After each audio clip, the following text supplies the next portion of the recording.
Bismillahirrahmanirrahim. Assalamualaikum warahmatullahi wabarakatuh. Ya, hari ini kita lanjut ke bahasan tentang redox ya, yaitu adalah menentukan bilangan oksidasi atau biasa disingkat dengan bilox. Nah, pada video sebelumnya kita sudah bahas tentang konsep redox, apa itu reduksi, apa itu oksidasi, ya ditinjau dari pelepasan atau penerimaan oksigen dan elektron. Dan yang ketiga itu ada kenaikan atau penurunan bilangan oksidasi. Kemudian sebelum menentukan mana yang mengalami kenaikan, mana yang mengalami penurunan, ya kita harus menentukan dulu dan harus mencari tahu ya bilangan oksidasi dari unsur-unsurnya. Apa itu bilangan oksidasi? Ya, bilangan oksidasi atau biasa disingkat dengan bilox, ya, itu merupakan tingkat oksidasi suatu unsur. Ya, jadi masing-masing unsur itu akan punya nilai bilangan oksidasinya masing-masing, kayak gitu. Ya, merupakan bilangan bulat positif atau negatif. Ya, jadi bisa positif nilainya, bisa juga negatif kayak gitu. Yang pasti dia adalah bilangan bulat. Ya, bisa positif 1, bisa positif 2, positif 3, 4, 5, 6, 7, atau negatif 1, negatif 2, negatif 3, negatif 4, dan seterusnya. Kayak gitu. Yang diberikan kepada suatu unsur. Jadi tiap unsur itu akan punya nilai biloxnya sendiri ya dalam membentuk suatu senyawa. Ya, bilangan oksidasi suatu unsur ditentukan dengan memperhatikan ikatan dan struktur zatnya. Ya, jadi misal ada H2O. Ya. Dari senyawa H2O ini itu kan tersusun dari unsur H dan unsur O. Ya, jadi tiap unsur nih ya, si hidrogen, si H itu akan punya biloxnya sendiri. Ya, kemudian O juga akan punya biloxnya sendiri kayak gitu. Nah, nilainya berapa itu tergantung dari dengan siapa dia berikatan gitu. Jadi ada suatu unsur yang nilai biloxnya itu udah pasti segitu, udah pasti sekian, udah pasti plus 1, udah pasti plus 2, atau udah pasti minus 1 kayak gitu.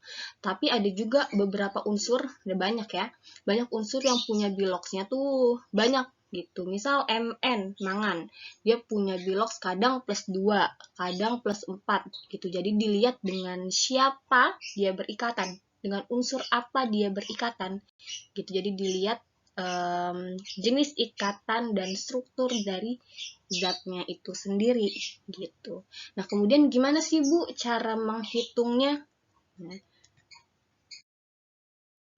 cara menghitungnya atau cara menentukan biloxnya ya, itu yang pertama yang harus dipahami adalah poin pertama ya, bilangan oksidasi atau bilox dari unsur bebas. Unsur bebas itu adalah senyawa tapi terbentuknya hanya dari satu unsur kayak gitu.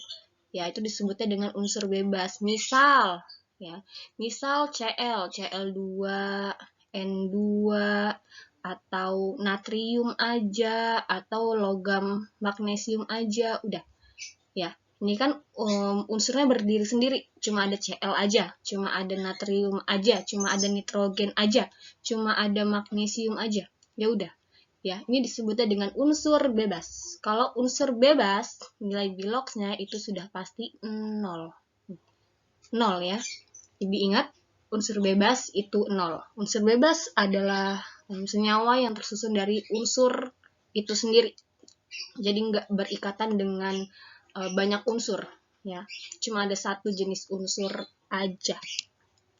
Kemudian yang kedua, fluorin ya, atau F itu punya bilox pasti minus 1. Jadi kalau misal ada NaF gitu, ya NaF. Nah, F-nya ini udah pasti minus 1 gitu. Atau HF, ya udah. F-nya sudah pasti negatif 1 gitu. Nah, F sudah kita tahu bahwa dia ada di golongan 7 ya. F ini ada di golongan 7 A, ya, untuk F sudah pasti negatif 1.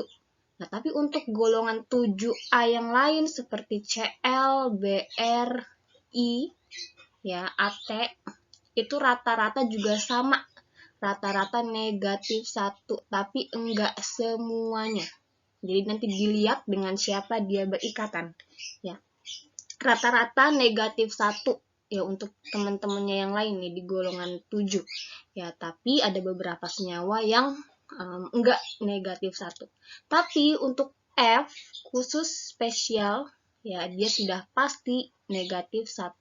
Jadi kalau ada senyawa yang mengandung F itu bisa dihitung duluan negatif 1 nilainya. Kemudian poin yang ketiga adalah logam selalu memiliki biloks positif. Ya, logam itu ada di golongan 1, golongan 2, golongan 3, kemudian golongan transisi semuanya logam. Jadi kalau ada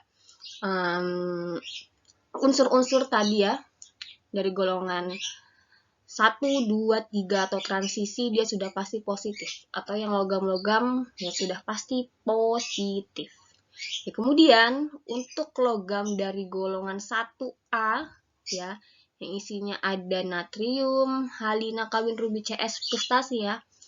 H dia termasuk golongan 1 tapi bukan logam jadi nggak dimasukin. Ya, H memang rata-rata plus 1, tapi nggak semua hidrogen, nggak semua H dia punya biloks plus 1. Jadi untuk logam golongan 1A, Na, K, Rb, Cs, Fr, ya dia punya biloksnya pasti plus 1. Jadi kalau misal ada NaCl atau misal ada Na2SO4, ya, Na ini bisa dihitung duluan karena Na itu ada di golongan 1A dan golongan 1A sudah pasti plus 1 untuk logamnya. Nah, kemudian untuk logam golongan 2A juga sama. Ya. Be, Mg, Ca, Sr dia sudah pasti plus 2. Jadi kalau misal ada MgOH 2 kali ya udah bisa dihitung duluan karena nilai Mg itu pasti plus 2. Jadi kalau ada F kemudian logam golongan 1 golongan 2 udah dihitung duluan biloksnya gitu ya. Nah, untuk logam selain dari golongan 1 dan 2 yaitu dihitungnya belakangan aja. Karena apa? Karena dia punya banyak biloks tadi.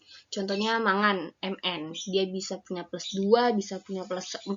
Dilihat dari dengan siapa dia berikatan. Kemudian, ya, yang keempat adalah jumlah biloks seluruh atom pada senyawa netral adalah 0.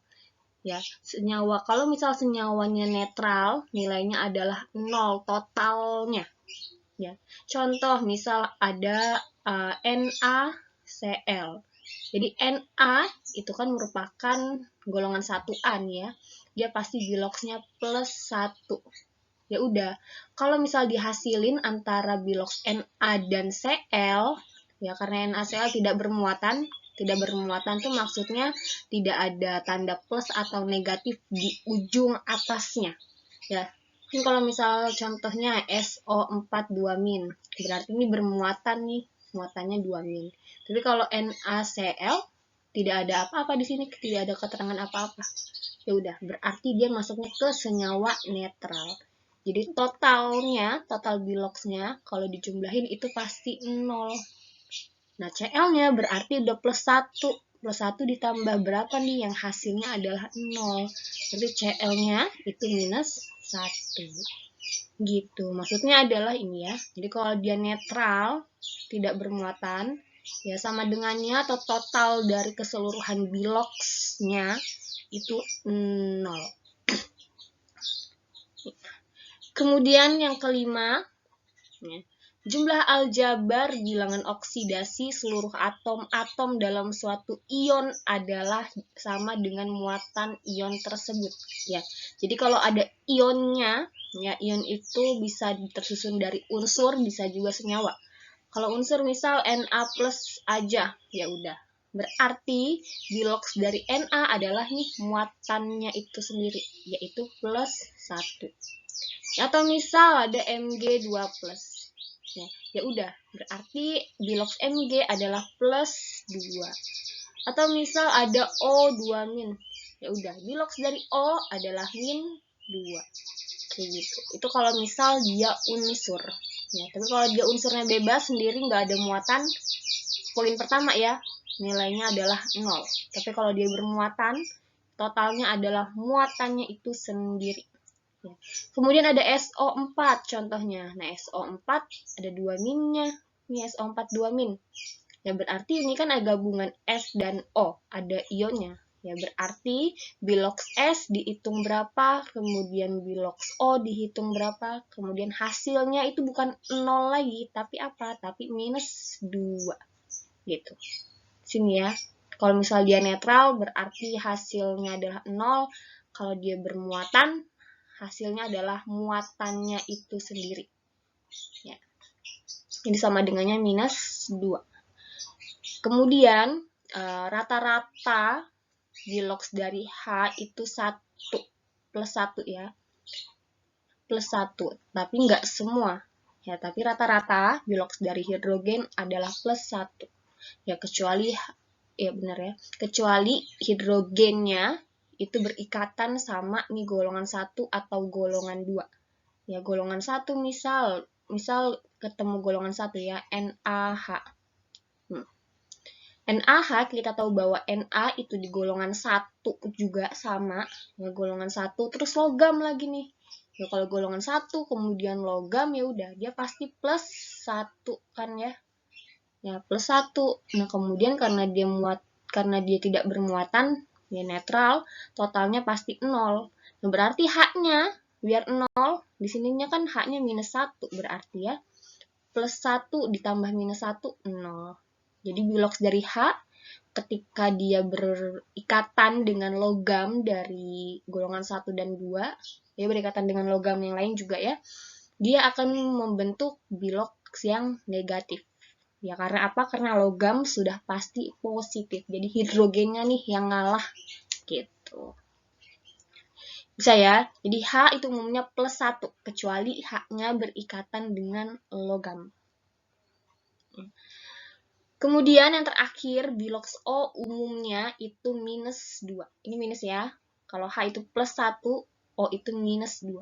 Ya umumnya bilox O itu minus 2. Tapi ada beberapa senyawa yang bilox O-nya itu nggak minus 2 gitu. Contohnya ada di H2O2. Nah, kalau ada H2O2 yang dihitung duluan adalah H-nya. H itu sudah pasti plus 1 umumnya ya. Plus 1 karena ada 2 berarti dikali. Jadi plus 2 sama dengannya harus 0. Berarti O-nya itu minus 2. Ya minus 2 dibagi 2 minus 1. Jadi bilox O ya dari H2O2 itu minus 1. Gitu. Jadi umumnya O itu minus 2, tapi ada beberapa senyawa yang tidak. Gitu. Sampai sini bisa ya, coba dipahami lagi, kemudian kita akan latihan soal. Bilox ya. Yang pertama, 1. Ada CH4. Jadi ada unsur C, ada unsur H. Ya, kemudian tentukan bilox masing-masingnya. Ya. Pertama, kalau ada C dan H, ya umumnya H itu plus 1, jadi bisa kita hitung duluan H-nya. Ya, jadi secara umum karena H itu plus 1, O itu minus 2, jadi kalau ada H sama O silakan dihitung duluan. Ya. Ini H sudah pasti plus 1, kemudian ingat nih H-nya ada 4. Plus 1 dikali 4 sama dengan plus 4. Jadi ingatnya adalah yang bagian bawah nih, ya yang bagian ditulis di bagian bawah itu adalah dalam keadaan sendiri, yang atasnya itu totalnya. Jadi dikali hasil kali biloxnya dia dikali dengan jumlah atomnya, ya dikali dengan indeks atau angka kecilnya. Jadi bilox H itu plus 1, tapi karena ada 4 di sini, jadi dikali 4, jadi hasilnya plus 4. Karena dia tidak bermuatan, makanya sama dengannya pasti 0, ya. C-nya ya berarti biar 0 berapa? Berarti biar 0 minus 4. Yang ini sudah plus 4, berarti dikurang 4. Ya. Turunin karena C-nya cuma ada 1, ya udah. Min 4 kalau ke bawah berarti dibagi. Ingatnya ke atas dikali, ke bawah dibagi. Kalau ke bawah dibagi berarti min 4 dibagi 1 tetap sama min 4 juga. Gitu. Jadi kalau misal ditanya bilox dari C di CH4 berapa? Jawabannya adalah minus 4. Kemudian kalau H, ya udah berarti plus 1. Ingat yang dipakai adalah yang bagian bawah dalam keadaan sendiri. Ya. Yang dipakai ini nih, minus 4 dan H-nya plus 1. Bukan plus 4 total ya, ini plus 1 yang di bawah. Gitu. Ya, kemudian kalau ada yang kedua nih, H2SO4. Ya, ada H, S, dan O. H bisa dihitung duluan, O bisa dihitung duluan. Ya. H plus 1 karena ada 2, jadinya dikali 2. Plus 1 dikali 2, plus 2. Ya. Kemudian O-nya minus 2, karena ada 4, jadi dikali. Minus 8. Karena dia tidak bermuatan, sama dengannya harus 0. Ya udah. Berarti S-nya plus 2 ditambah minus 8 kan minus 6. Ya, minus 6 biar 0 berarti plus 6. Gitu. Ya udah, S-nya cuma ada 1, berarti plus 6 dibagi 1 plus 6 juga. Ya sudah. Berarti bilox dari H sudah dapat plus 1, bilox dari S dapat plus 6, bilox dari O dapat minus 2. Yang dipakai yang bawah sini ya. Gitu. Kemudian soal yang ketiga, ada Mg2+. Nah, ini merupakan unsur tapi bermuatan, jadi ion tapi ionnya unsur. Ya, ya udah. Kalau misal dia unsur terus berion ya udah. Biloxnya adalah ionnya itu sendiri atau muatannya itu sendiri. Jadi bilox dari Mg adalah plus 2. Selesai. Mg sama dengan plus 2. Gitu. Nah, kemudian yang keempat, nih, ada CrO7 2-. Ya, jadi ini senyawa karena gabungan antara Cr dan O, ya. Tapi dia punya muatan nih. Ya, muatannya minus 2. 2 minus. Ya udah. Ada Cr dan O, O-nya bisa dihitung duluan. Ya, O-nya minus 2 karena ada 7. Jadinya minus, ini salah ya, bukan CrO7 tapi Cr2O7. Nah, kelupaan. Ya. Cr2O7. Ya. O-nya pasti minus 2 karena ada 7 berarti dikali ke atas jadi minus 14. Ya, ingat sama dengannya karena dia bermuatan. Berarti sama dengannya adalah muatannya. Karena di sini minus 2 minus ya, berarti sama dengannya adalah minus 2. Ya, kemudian CR-nya berarti berapa tuh? Biar hasilnya minus 2. Ya, berarti adalah plus 12. Coba plus 12 ditambah minus 14, kan hasilnya adalah minus 2. Gitu. Ya udah, plus 12 turunin ke bawah, ini CR-nya ada 2, berarti dibagi 2. Ya. Plus 12 dibagi 2 sama dengan plus 6. Ya udah.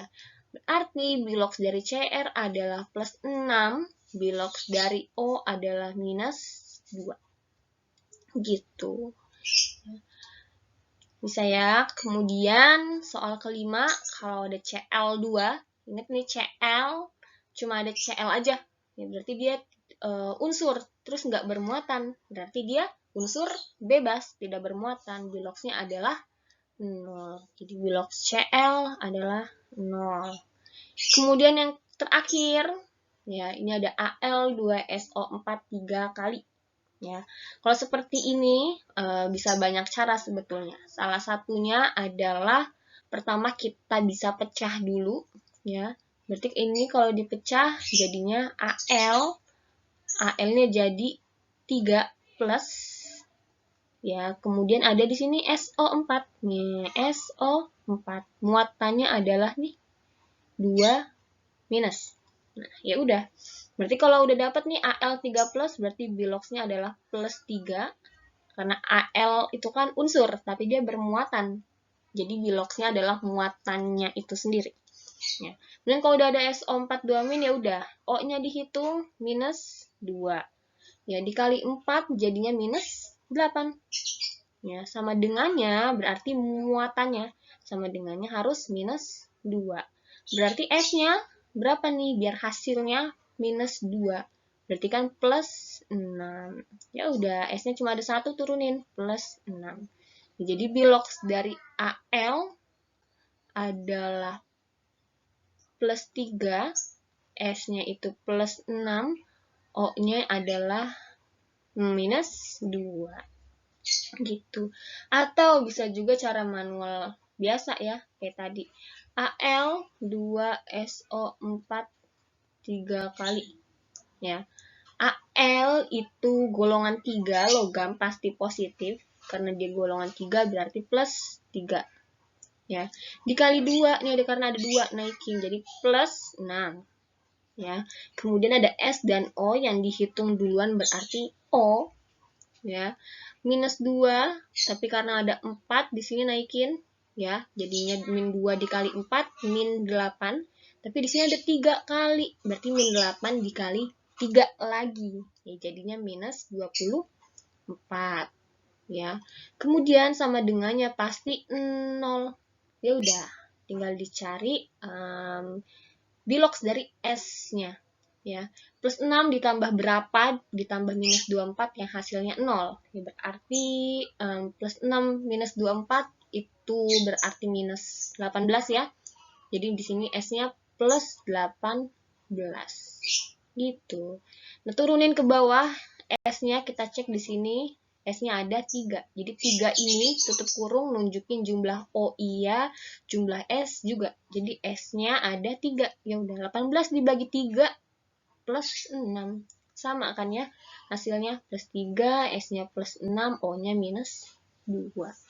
Gitu. Ya, sudah sekian dari Ibu untuk penjelasan cara menentukan bilox. Ya, kalau ada ingin ditanyakan, silakan bertanya.